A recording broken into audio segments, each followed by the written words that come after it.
Bonjour et bienvenue dans les contes des mille et une vies.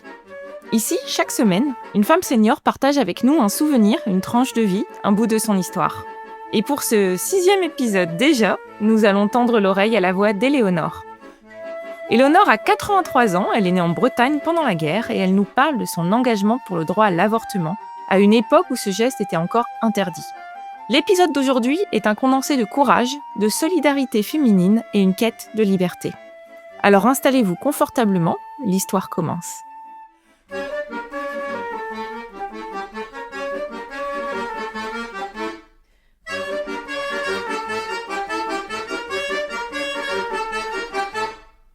J'étais la fille d'une femme particulièrement autonome. Ma mère est née vers 1906, 1908, je ne sais jamais. Et elle est la première génération des femmes qui n'ont pas eu à prendre de cours particuliers pour faire un bac de sciences. Pour la première fois, les programmes des lycées de filles étaient les mêmes que ceux des garçons. Elle a donc eu ensuite une licence de physique, puis elle a été brièvement, car sa vie a tourné autrement, l'assistante du professeur Aimé Cotton, que vous trouverez dans vos bouquins de physique.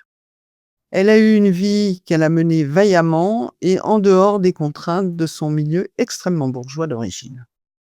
Donc, je n'ai jamais beaucoup pensé aux droits des femmes. Pour moi, il fallait bosser pour être autonome, il fallait faire comme les hommes et ce qui nous plaisait. Bref, je n'ai jamais eu l'impression que je me battais pour mon autonomie en tant que femme. Le boulot, pour moi, était déjà fait. J'ai un bac philo, puis j'ai eu la chance d'avoir un poste d'enseignante à l'université de physique. La philosophie, puis la physique, pourquoi faire simple quand on peut faire compliqué ?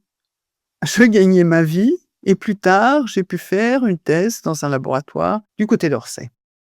À ce moment-là, quand j'étais en thèse, il y a eu de grands événements. C'était le début du militantisme pour les droits à la contraception et à l'avortement, à une époque où la situation pour les femmes était encore dramatique. Pour vous donner une idée, je connaissais quelques amis qui prenaient la pilule, mais c'était encore rare. Mais l'élément déclencheur de mon propre engagement, c'est quand je suis allée à Londres. Une amie se faisait avorter là-bas et c'était une autre époque. Pas de téléphone portable, pas de petits messages de soutien, rien. Alors j'y suis allée et je me suis trouvée complètement impuissante à aider cette jeune fille. En plus, je crois que l'avortement s'était très mal passé, la pauvre. Après cette expérience, une fois rentrée en France, j'ai rejoint un groupe qui cherchait à aider les femmes dans la détresse. On s'appelait le MLAC, le Mouvement de libération pour l'avortement et la contraception. On a été très peu liés aux gens de Paris, une petite entité d'intello à Orsay. C'était aussi l'époque du MLF, le Mouvement de libération des femmes, mais je n'y connaissais personne. On était très centrés sur notre propre mouvement et, de fait, sur la région d'Orsay. Et au sein du MLAC, tout est allé très vite. Au début, on parlait surtout entre nous des problèmes liés à l'avortement et de ce qu'on pouvait faire. On tenait aussi un stand sur le marché d'Orsay le dimanche pour en parler avec les gens. On avait réussi à obtenir un local, essentiellement dédié à des groupes marginaux, pas des scientifiques, surtout des militants et des syndicalistes. C'était une petite maisonnette en bordure de forêt et c'était formidable, c'était vers l'époque, disons, 1969. Puis un jour, une fille pharmacienne à l'hôpital d'Orsay est arrivée avec un de ses collègues. Ils étaient extrêmement vindicatifs, ils voulaient vraiment mettre des choses en place. Au début, ils proposaient juste leur aide, mais ils ont fini par prendre un peu le pouvoir et ils nous ont convaincus de pratiquer des avortements.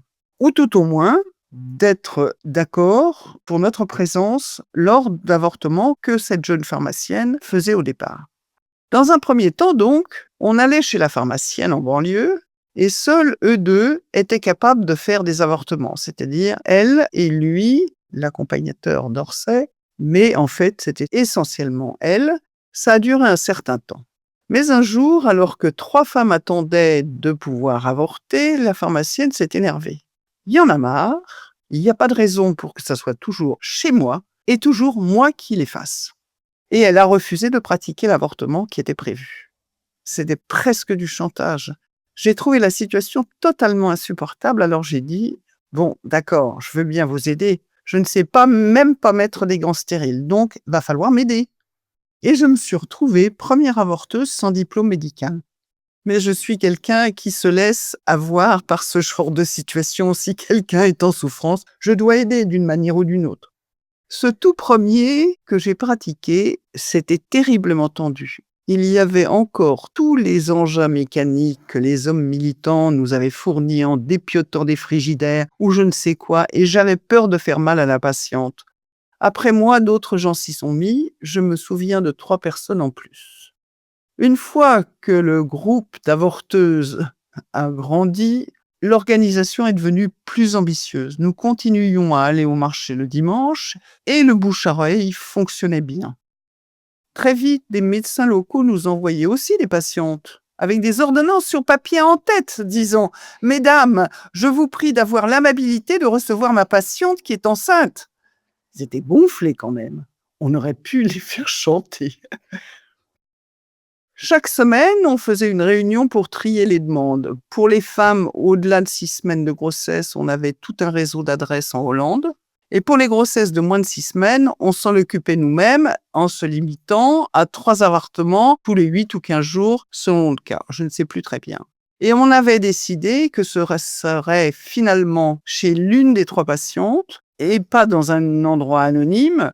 Pour l'anecdote, ça nous a valu de faire avorter une femme de policier chez ce policier. Bien entendu, ce n'était pas payant.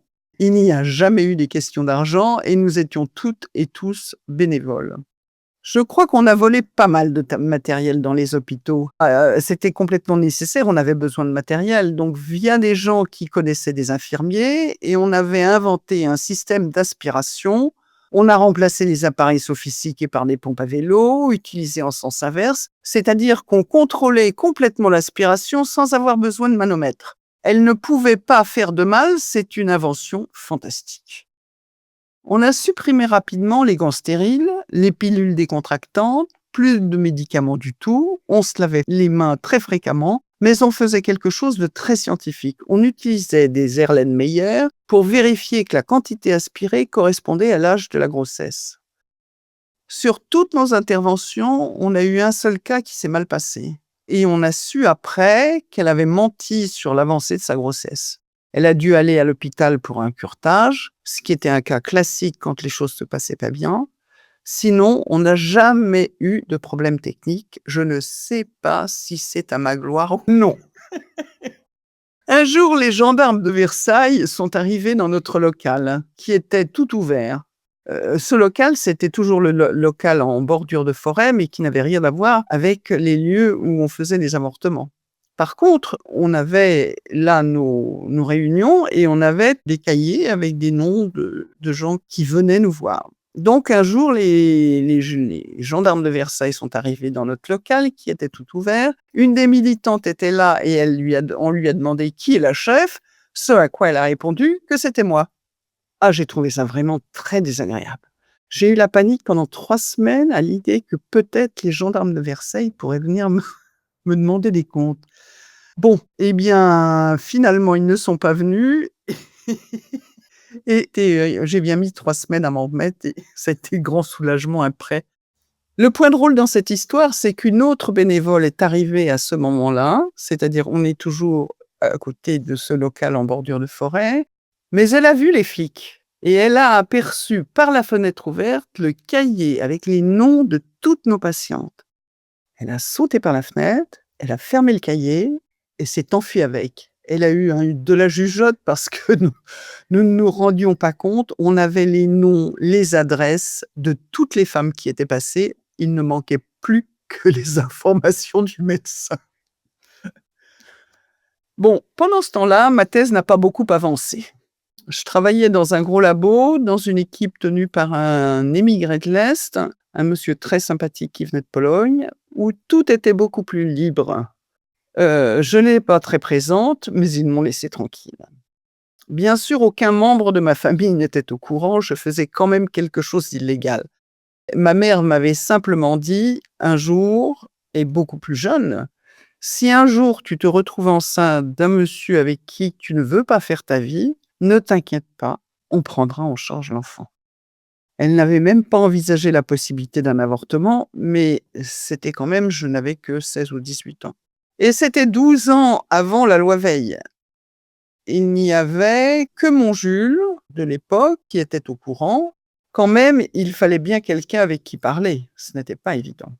Puis la loi Veil est arrivée, donc en 1974, et elle nous a arrêtés presque du jour au lendemain. Nous, on savait que cette loi ne marcherait pas tout de suite. Déjà, on connaissait le nombre de médecins réfractaires, ce n'était pas encourageant. Mais aussi, ils n'avaient pas nos techniques. À l'hôpital, ils faisaient du curetage, donc des gestes bien plus lourds, à la fois pour les femmes et pour les médecins. Mais on ne pouvait pas transposer ce que nous faisions, le multiplier et le transférer dans le domaine médical, tout au moins, dans un temps relativement court. Ça, c'était totalement impossible.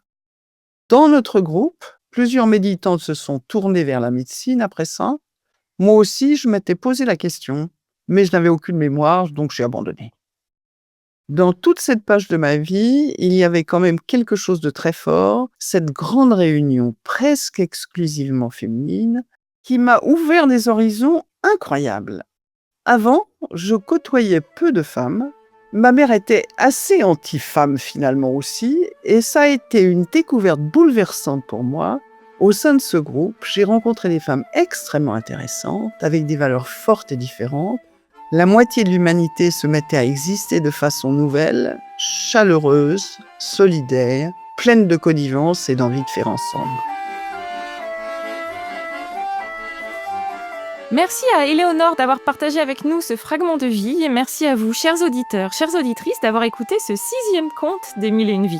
En complément de cet épisode, Éléonore m'a chaudement recommandé un autre podcast, LSD, la série documentaire sur France Culture, qui consacre 4 épisodes passionnants à la question de l'avortement.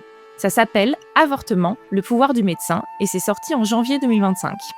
Si l'histoire d'Éléonore ou ce podcast vous plaît, comme d'habitude, n'hésitez pas à en parler autour de vous, à vous abonner, à liker, à noter, à commenter cet épisode. C'est un vrai coup de pouce pour moi et ça me ferait très plaisir.